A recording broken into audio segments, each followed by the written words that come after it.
crier, ça fait du bien pour ceux qui sont devant. Merci en tout cas Manu, merci pour la technique. Vous avez vu que nous n'avons pas de musiciens cette fois-ci, donc vous êtes dans la période musique jeune et dynamique. Mais dans l'avenir, on va essayer de trouver des chants aussi, parce que j'aime beaucoup aussi les anciens chants. Pas tous, parce qu'il y en a, j'ai mal à la gorge à force de les chanter, mais il y en a d'autres que je trouve magnifiques. On va essayer de trouver dans l'avenir des bandes musicales qui vont aller dessus. Ou sinon, on demande à Philippe Michaud de commencer à jouer au violon. Je pense qu'il va pouvoir y arriver. Est-ce que vous savez qu'on est dans la série d'Évangile de Jean?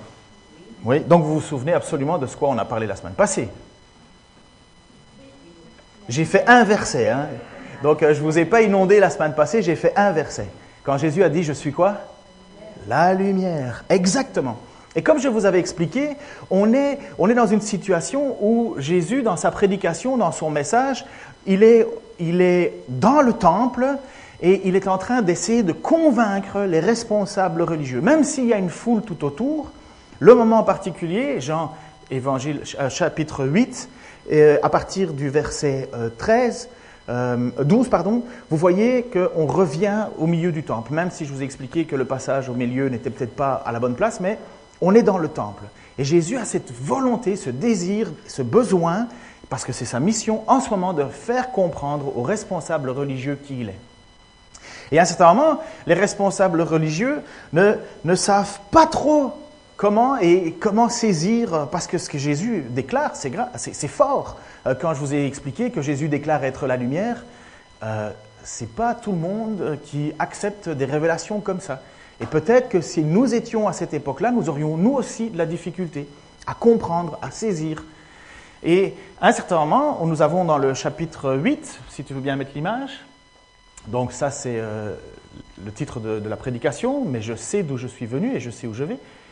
Là-dessus, les pharisiens, alors après que Jésus a dit « Moi je suis la lumière », là-dessus les pharisiens lui dirent « Tu te rends témoignage à toi-même, ton témoignage n'est pas vrai. » Donc c'est facile de dire que tu es la lumière, mais tout le monde peut alors dire ce qu'il veut à son sujet. Jésus leur répondit « Oui, je me rends témoignage à moi-même, mais mon témoignage est vrai, car je sais d'où je suis venu et je sais où je vais. Quant à vous, vous ne savez pas d'où je viens et vous ne savez pas d'où je vais. » Pour authentifier son autorité, pour faire comprendre aux gens qui il est, Jésus dit « Moi, je sais d'où je viens et je sais où je vais. » Et ça, c'est incroyable, parce qu'à la limite, on va dire « Mais d'accord, mais tout le monde peut dire ça. Tout le monde peut dire « Je sais d'où je viens, je suis né de ma mère, je suis Jésus de Nazareth, né à Bethléem, mais je suis Jésus de Nazareth et je vais certainement mourir à Jérusalem. » Voilà ce qu'il pourrait dire. Mais Jésus parle d'autre chose. Il dit « Je sais d'où je viens et je sais d'où je vais. » Et la question de Jésus, c'est de savoir d'où tire-t-il son autorité. Pourquoi est-ce que nous pouvons le croire lui et pas un autre? On va faire notre petite enquête, nous-mêmes, à savoir alors, ok, mais qu'est-ce que ça veut dire d'où je viens et où je vais? Et c'est un thème excessivement important dans l'évangile de Jean.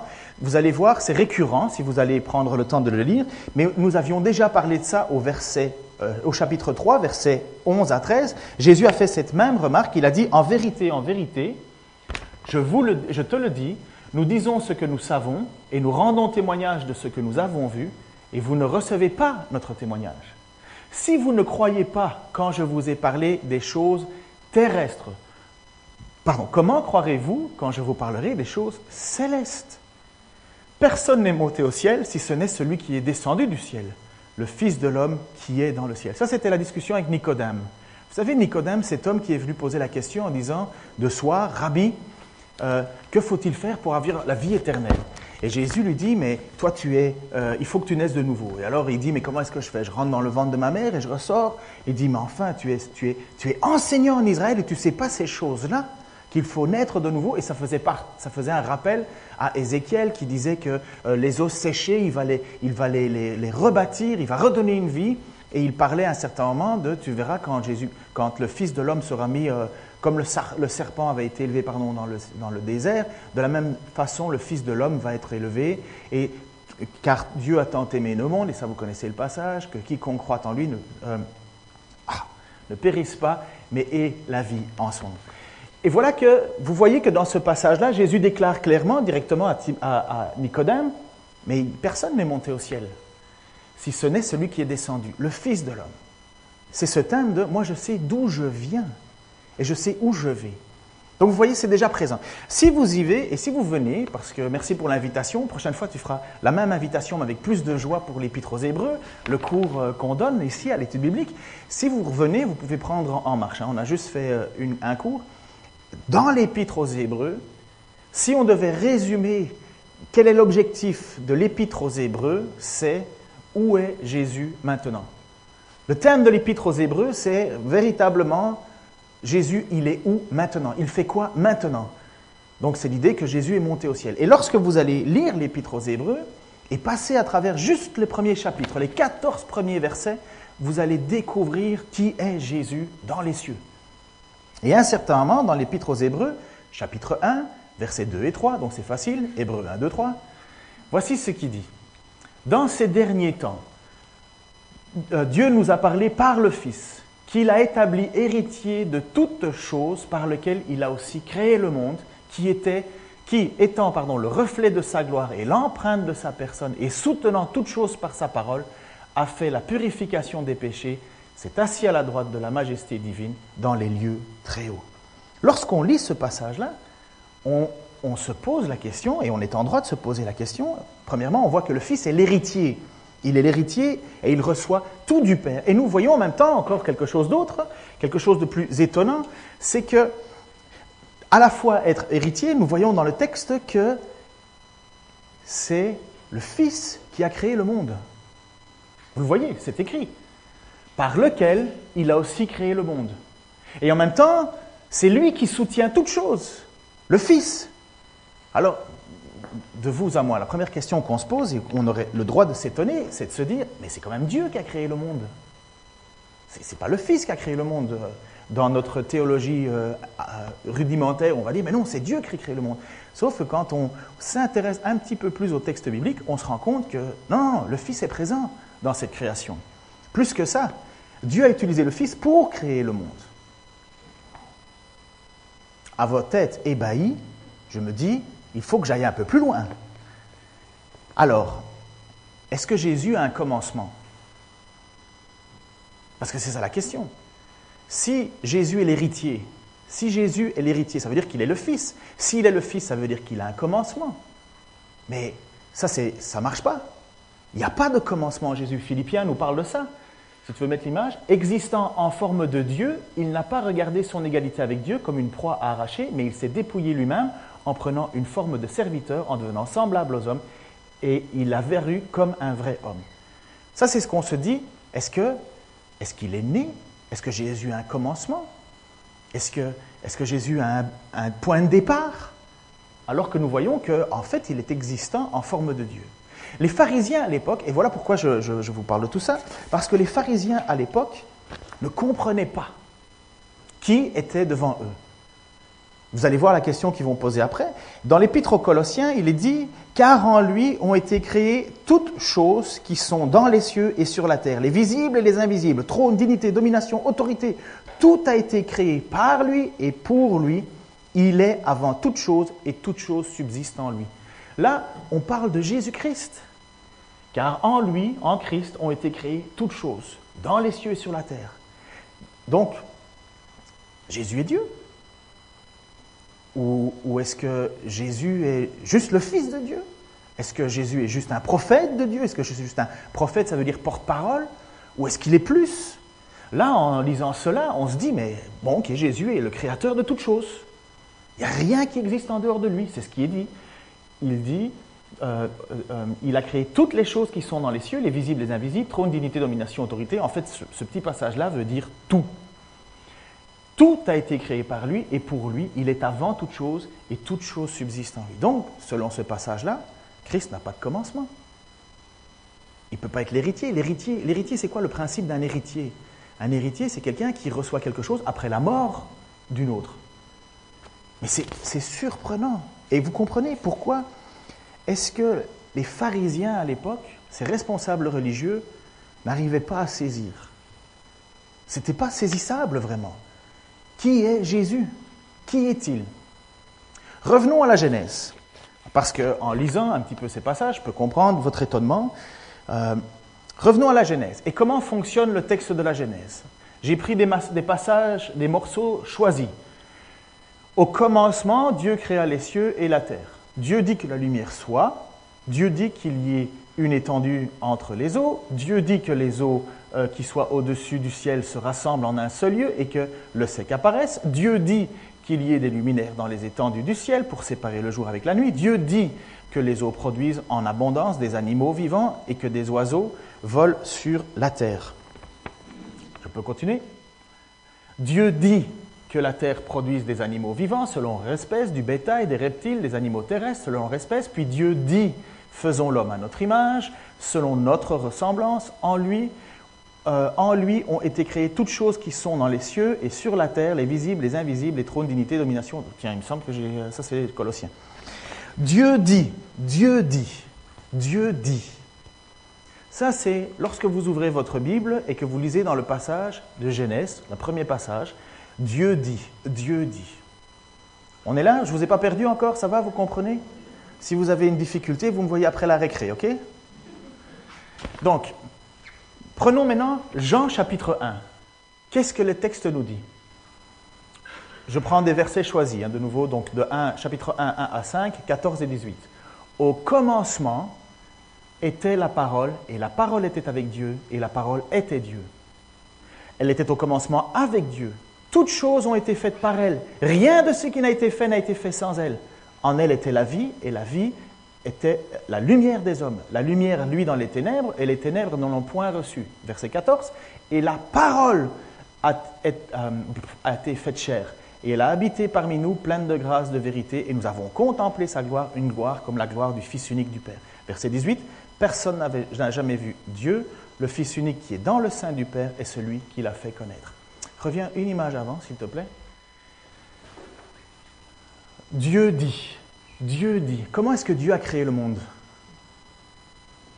Est-ce qu'il est dit, Dieu s'asseya au bord de la plage et s'amusa à fabriquer des arbres, et puis après ça, des montagnes, à glisser son doigt dans un sillon pour faire la vallée de Louche et compagnie? Non. Le texte nous rappelle simplement une chose. Dieu dit. Qu'est-ce qui a agi? Ce que tout parent rêve, ce que tout parent espère, qu'une parole fasse un effet, n'est-ce pas? Range ta chambre, va te laver, brosse tes dents, ne mange pas des bonbons. Nous espérons que notre parole puisse faire quelque chose. Et le texte de la Genèse nous dit en réalité que Dieu dit et les choses se créent.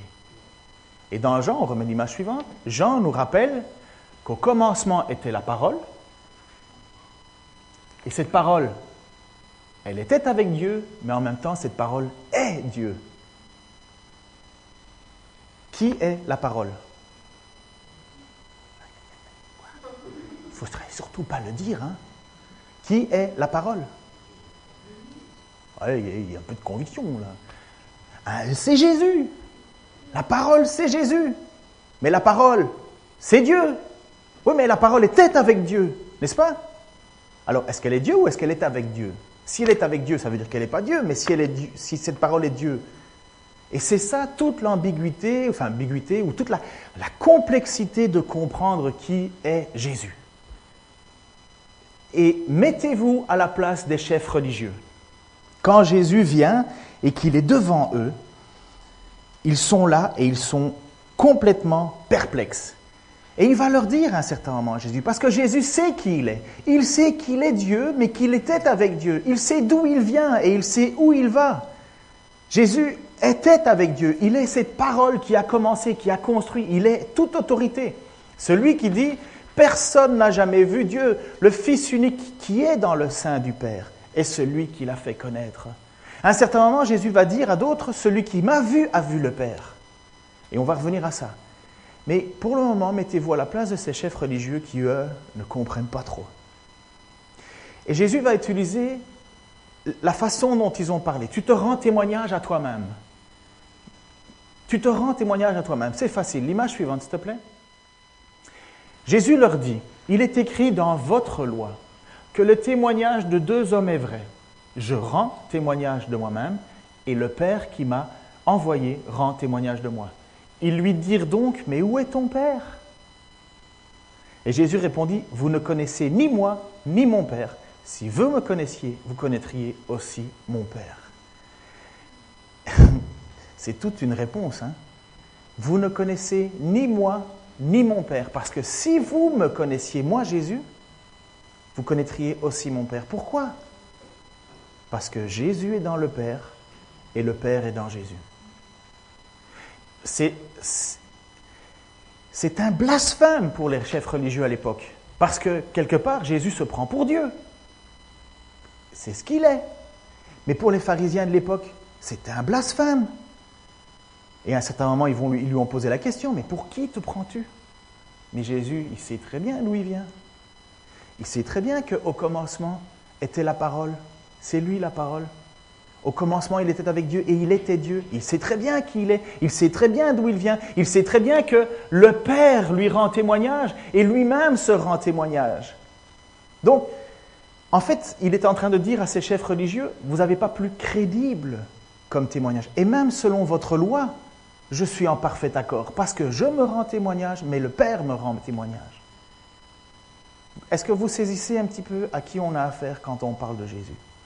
C'est pas juste un monsieur simple qui vient, qui dit des bonnes paroles, qui parle de Dieu, qui a été bercé dans les bras de Dieu. C'est la présence de Dieu elle-même qui vient sur terre. Et les responsables religieux ne comprennent pas ça. C'est juste trop gros. Est-ce que vous avez déjà mangé, ça peut-être vous est déjà arrivé, est-ce que vous avez déjà mangé un morceau de viande trop gros? Et vous le sentez, là, ça passe difficilement, vous avez mâchouillé un petit peu, mais vous le sentez descendre et c'est dur.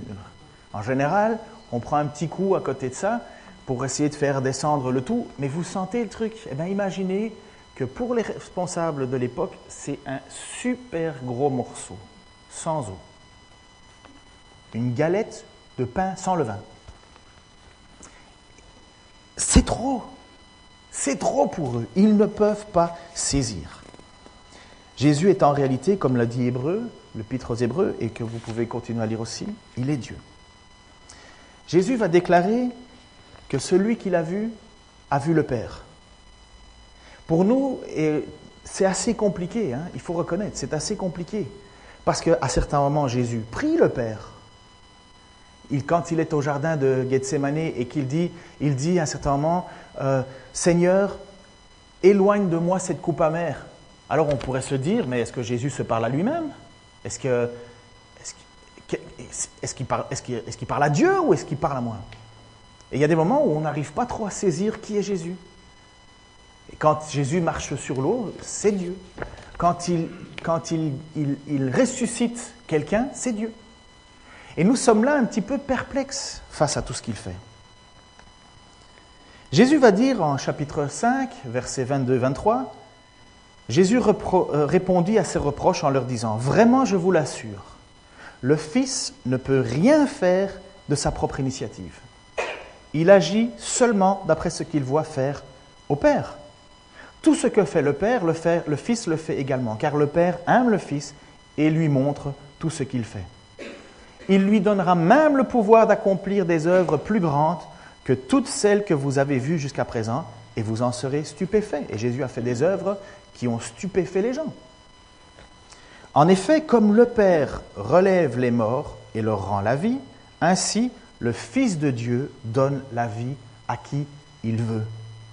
De plus, ce n'est pas le Père qui prononce le jugement sur les hommes. Il a remis tout jugement au Fils, afin que tous les hommes honorent le Fils au même titre que le Père. Ne pas honorer le Fils, c'est ne pas honorer le Père qui l'a envoyé.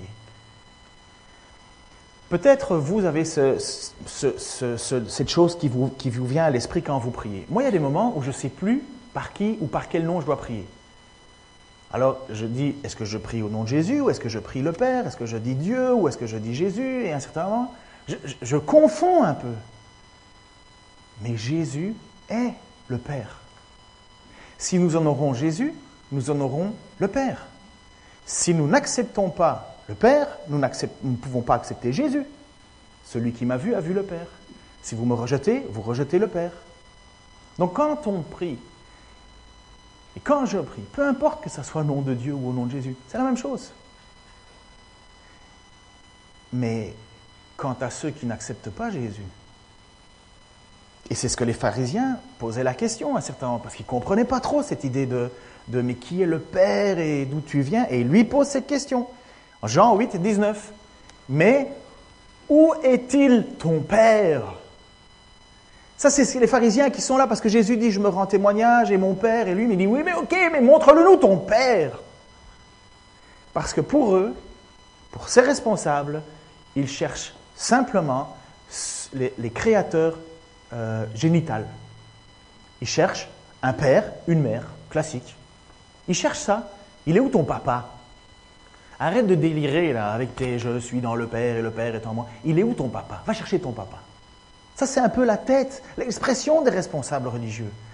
Ils ne comprennent absolument pas le côté céleste. Ils ne comprennent pas de ce qui se passe en haut.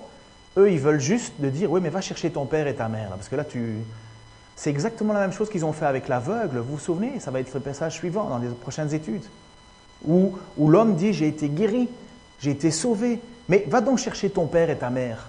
Parce qu'on veut être certain. Eh bien, c'est la même chose qu'ils font avec Jésus. Oui, mais ok, mais il est où ton Père? Et Jésus leur dit, je suis dans le Père et le Père est en moi. Pour les responsables religieux, ils cherchent juste un Père humain. Jésus ne peut pas leur donner. Jésus leur dit qu'il est le Père. Jésus dit pour défendre son autorité, et il parle juste alors 2 versets plus loin, chapitre 8, verset 21, Jésus leur dit encore, « Je vais m'en aller, et vous me chercherez, mais vous mourrez dans votre péché, vous ne pouvez pas aller où je vais. » Et verset 23, « Vous, leur dit-il, vous êtes d'ici-bas, mais moi je suis d'en haut. Vous appartenez à ce monde, et moi je ne lui appartiens pas. » Voilà la façon dont Jésus répond aux responsables religieux. Ça va, je ne vous ai pas trop perdu là jusqu'à présent? Parce que je sais que c'est un petit peu plus lourd. Je vous assure que le passage, si vous voulez un tout petit peu faire chauffer le bol, vous lisez chapitre 8 au complet et d'un coup. Puis à un certain moment, vous avez un peu le tournis parce que vous vous dites, mais qui est finalement Jésus et comment est-ce que les responsables le comprennent? Alors j'ai essayé de mâcher ça le plus possible pour que ça soit très clair. Et ce n'est pas évident. Enfin, ce n'est pas évident, c'est évident. Le Saint-Esprit nous donne la possibilité de comprendre cela. Mais j'essaie de vous faire comprendre la tension qu'il y a avec ces chefs religieux et qui est Jésus. Parce que vous allez voir, ça va tout changer. Dans quelques minutes, tout va changer en fonction de cela.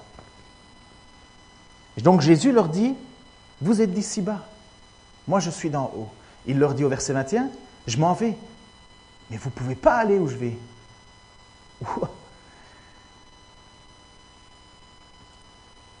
Jésus a parlé à ses apôtres à un certain moment. Il va le parler dans Jean chapitre 14, 1 à 11. Il va parler à ses disciples, les apôtres, les 12 qui étaient là. Et il va leur dire ceci, que votre cœur ne se trouble point. Croyez en Dieu et croyez en moi. Il y a plusieurs demeures dans la maison de mon Père. Et nous avions Geoffrey qui avait prêché là-dessus. Si cela n'était pas, je vous l'aurais dit, je vais vous préparer une place. Et lorsque je m'en serai allé, et que je vous aurai préparé une place, je reviendrai et je vous prendrai avec moi, afin que là où je suis, vous soyez aussi. Vous savez où je vais et vous en savez le chemin. Image suivante. Notre fameux Thomas, qu'est-ce qu'il a dit Thomas? Qui connaît la grande phrase de Thomas? Allez, lancez-vous, monsieur Michaud. Qu'a dit Thomas? Ne l'appelez pas madame Michaud, hein. C'est monsieur Michaud. Il a dit, Thomas, qu'est-ce qu'il a dit?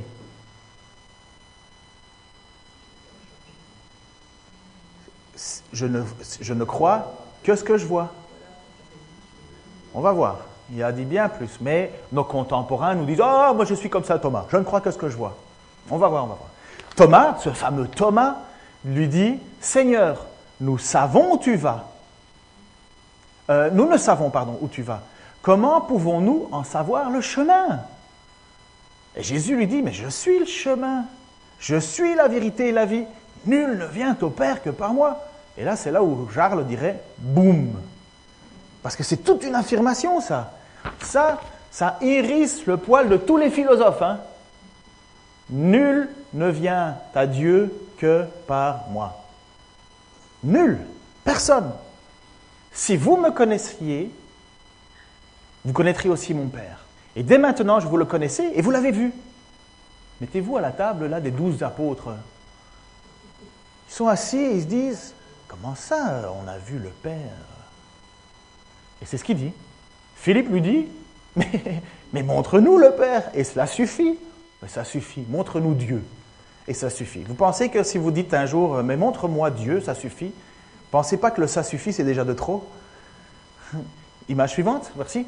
Jésus lui dit, il y a si longtemps que je suis avec vous, et tu ne m'as pas connu, Philippe? Celui qui m'a vu a vu le Père. Comment dis-tu, montre-nous le Père? Ne crois-tu pas que je suis dans le Père et que le Père est en moi? Les paroles que je vous ai dites, je ne les ai pas dites de moi-même, mais le Père qui demeure en moi, c'est lui qui fait les œuvres. Croyez-moi, je suis dans le Père et le Père est en moi. Croyez du moins à cause de ses œuvres. Vous avez vu les miracles, les apôtres. Vous m'avez vu faire ces œuvres. Croyez au moins que je suis dans le Père. Croyez en moi. Maintenant, on met les deux passages en parallèle. Si tu veux mettre l'image suivante. Voici ce qu'il dit aux pharisiens. Vous ne pouvez pas aller où je vais. Et il va parler de « à cause de vos péchés ». Et voici ce qu'il dit aux disciples, aux apôtres. « Je reviendrai, je prendrai avec moi, afin que là où je suis, vous soyez aussi. » Deux publics, deux destinées. Il dit aux uns, vous ne pouvez pas aller où je vais. Je m'en vais, mais vous ne pouvez pas aller où je vais. Et il dit aux autres, je m'en vais, mais je reviens vous chercher. Je m'en vais, mais je reviens vous chercher. Verset chapitre 15, verset 22-24. Si je n'étais pas venu, et si je ne leur avais pas parlé aux pharisiens, ils ne seraient pas coupables. Mais maintenant, leur péché est sans excuse. Leur péché est sans excuse. Celui qui a de la haine pour moi en a aussi pour mon Père. Si je n'avais pas accompli au milieu d'eux des œuvres que jamais personne d'autre n'a faites, ils ne seraient pas coupables. Mais maintenant, bien qu'ils les aient vus, ils continuent à nous haïr, moi et mon Père. Waouh! Mettez juste cette phrase-ci et méditez-la. Celui qui a de la haine pour Jésus a de la haine pour Dieu. C'est exactement dans la même lignée. Nul ne vient au Père que par moi. Je suis le chemin, la vérité. Philippe, ça fait si longtemps que je suis avec toi. Tu n'as pas reconnu que le Père est en moi et que je suis dans le Père. Tu n'as pas vu toutes les œuvres que j'ai faites. Tu nous dis, montre-nous le Père et ça suffit. Mais je suis là. Et quand Jésus dit à un certain moment que les pharisiens ne peuvent pas aller où il va parce qu'ils sont dans le péché, est-ce que vous pensez que Thomas, Philippe et les autres ne sont pas dans le péché aussi? Mais oui. Quelle est la différence? Pourquoi est-ce que les uns, ils leur disent « Vous ne pouvez pas aller où je vais » et les autres, ils leur disent « Je viendrai vous rechercher ». Mais c'est simple. C'est écrit. Maintenant, bien qu'ils aient vu, ils continuent à me haïr, moi et mon Père. Parce que leur péché, c'est de ne pas avoir reconnu Jésus comme étant leur Messie, leur Sauveur, leur Dieu. Vous savez ce que Thomas a dit? Et ça, pour nos contemporains, c'est facile de dire « Ah, moi je suis comme saint Thomas, je doute. » Mais vous savez que Thomas est le premier apôtre à avoir déclaré que Jésus est Dieu. Quand il est tombé devant Jésus-Christ, après avoir mis sa main dans ses trous et après avoir mis sa main sur le côté, Thomas est tombé à genoux et a déclaré « Mon Seigneur et mon Dieu ». Et qu'est-ce que Jésus lui a dit? « Très bien Thomas, tu crois parce que tu as vu? Heureux ceux qui croient sans avoir vu. » Honnêtement, vous savez, peut-être vous avez des moments de doute dans votre vie. Moi, j'en ai. Mais comme vous êtes, à mon avis, quelques années d'expérience plus que moi, le doute, vous avez réglé ça. Il y a des moments de doute où je me dis « Ah, qu'est-ce que j'aimerais bien voir Dieu, une touche de sa présence. » Et on le chante, hein, « Une touche de ta présence. » Enfin bref. Mais je me dis que si Dieu me répondait, je me sentirais bien petit, bien triste, après ça en disant, mais comment est-ce que j'ai fait pour douter? Pourquoi, Seigneur, j'ai douté? Pourquoi il aurait fallu que tu me montres une preuve de plus pour qu'on voie confiance en toi? Pourquoi j'ai fait cette bêtise? Parce qu'on se reprocherait. Parce que Jésus a déclaré à Thomas, et moi je pense que Thomas, quand il tombe à genoux, il ne tombe pas de joie, il tombe de tristesse. Parce qu'il se rend compte qu'il a mis en doute son Seigneur et son Sauveur. Et c'est là où Jésus dit, mais tu sais Thomas, tu crois parce que tu as vu. C'est bien, tu crois, mais tu n'es pas heureux. Heureux celui qui croit sans avoir vu. L'apôtre Jean, puisque c'est l'apôtre Jean qui a écrit l'évangile de Jean, il va à un certain moment être déplacé, jeté en exil. Et il va être envoyé sur une île de Patmos. Aujourd'hui, l'île de Patmos, c'est une île de vacances, c'est bien, il y a du soleil, c'est chez les Grecs. Avec tout ce qui se passe comme déficit, la vie est moins chère, tout le monde voudrait aller là-bas. Mais à l'époque, Patmos, ce n'était pas du tout le bonheur. C'était une île rocailleuse, sec, c'était un lieu d'exil. On envoyait les gens punis là-bas. Et sur cette île de Patmos, il a écrit plusieurs autres livres. Il a écrit 1, 2 et 3 Jean, ce sont des lettres qu'il a adressées à des églises. Il a écrit, on pense qu'il a écrit sur l'île de Patmos aussi l'Apocalypse, le mot révélation est peut-être mieux. Et dans une de ses lettres, il va parler aux églises. Il va écrire aux églises. Et en écrivant aux églises, il va leur dire quelque chose d'essentiel. Et qui est pour la plupart d'entre nous cette vérité. Celui qui croit au Fils de Dieu possède ce témoignage en lui-même. Celui qui ne croit pas, Dieu fait de lui un menteur puisqu'il ne croit pas le témoignage que Dieu rend à son Fils. Et qu'affirme ce témoignage? Il dit que Dieu nous a donné la vie éternelle et que cette vie est en son Fils. Celui qui a le Fils a la vie. Celui qui n'a pas le Fils n'a pas la vie. Je vous écris cela pour que vous sachiez que vous avez la vie éternelle, vous qui croyez au Fils de Dieu. Nous avons, simplement parce que nous avons placé notre foi en Jésus, parce que nous croyons que Jésus est le Messie, le Fils de Dieu, simplement parce que nous croyons cela, nous avons la vie. Et quand Jésus reviendra, il viendra nous chercher pour être avec lui. Alors, vous comprenez que c'est excessivement important de savoir qui est Jésus. On peut faire toute la théologie du monde que vous voulez. On peut essayer de se rassurer avec des versets et des tatouages et de tout ce que vous voulez, et des fonds d'écran et des trucs sur votre frigo et des calendriers et tout ce que vous voulez. Mais le plus important, l'essentiel, le fondamental, l'absolu, c'est que vous sachiez qui est Jésus et que vous y croyez. Qui est le plus important dans ta vie aujourd'hui?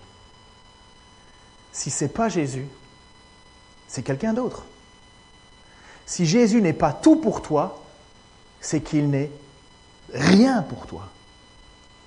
C'est dur d'entendre ça, mais c'est la réalité. Parce que c'est le seul moyen d'être sauvé. Ce n'est pas dans les actes que j'accomplis, ce n'est pas dans le nombre de fois que je viens à l'église, ce n'est pas dans le nombre de fois que je fais ceci ou cela.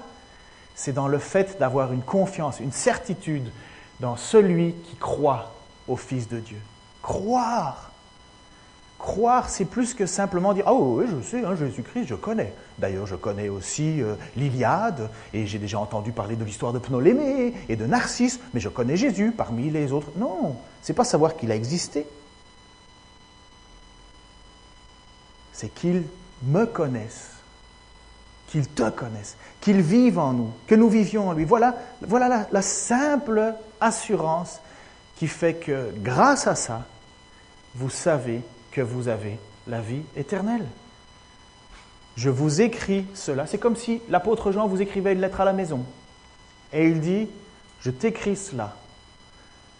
Pourquoi? Pour que tu saches que tu as la vie éternelle, que c'est fait, que c'est accompli, que Dieu va venir te rechercher. Pourquoi? Parce que tu crois en Jésus. Et les responsables religieux qui avaient Jésus devant eux ne croyaient pas en lui. Et Philippe, il a fallu un petit peu plus de conviction quand il a dit à Seigneur Jésus, mais montre-moi le Père. Et Jésus lui dit, mais enfin Philippe, ça fait si longtemps que je suis avec toi. Nous allons prendre la Sainte Seine maintenant, ensemble. C'est un temps où nous affirmons ce que nous croyons. Nous affirmons du plus profond de nos cœurs que nous croyons en Jésus. Je vous ai déjà expliqué que se croire irréprochable et dire « Ah, je n'ai pas fait assez de prières cette semaine pour mériter le sang de Jésus », c'est justement le sang de Jésus qui te permet d'être pardonné de toutes tes fautes. Mais si tu le prends comme ça, comme un bout de pain, un bout de vin ou de jus de raisin, parce qu'on a les deux, pour alcool et sans alcool, mais si on le prend comme ça change quoi? Ça ne change rien. C'est un petit peu plus de faux semblants dans de toute façon quelque chose qui ne sauve pas. Mais quand on le prend avec discernement et qu'on discerne c'est quoi le pain et le vin, parce que ça ne change pas plus, ce n'est pas plus magique, on se rend compte que ce Dieu qui est venu au milieu de nous, qui a montré le Père, à un certain moment a dit « Je m'en vais. Je m'en vais au Père, mais je reviendrai vous chercher. » Et jusque-là, faites ceci en mémoire de moi. Parce que vous avez cru dans le Fils. Après ça, on va revenir encore un jour sur la Sainte Seine, sur la manière, c'est quoi la manger convenablement? C'est l'attitude que nous avons entre nous qui va faire toute la différence. Si tu as un problème avec ton frère, va le trouver avant de prendre la Sainte Seine, et puis après le manger. Parce que c'est un signe d'unité. Qu'est-ce qui fait que tu es là ce matin? Pourquoi tu es là ce matin, véritablement? Bon, parce que dans notre culture, c'est le dimanche et compagnie, mais véritablement, on est là pourquoi? Qu'est-ce qui nous unit? Peut-être le repas, mais je ne crois pas ça. Ce qui nous unit, c'est Jésus-Christ. Toi, tu viens du Congo-Brazzaville, hein, Léon, je pense. Geoffrey, toi, tu viens du Rwanda. Tu es né là-bas. Burundi, pardon.